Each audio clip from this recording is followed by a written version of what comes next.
High wind warning is in effect for Door County until 7 p.m. tonight. Winds are out of the northwest, sustained at 30 miles per hour, gusting to 55. Gale warning has been issued for Lake Michigan through this evening. Waves have built 18 to 25 feet high, creating echoey booms at Cave Point.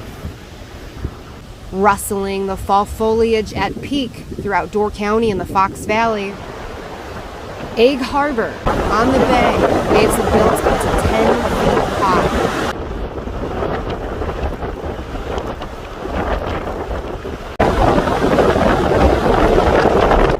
After standing out in winds like this, I had to make like a leaf and fly away.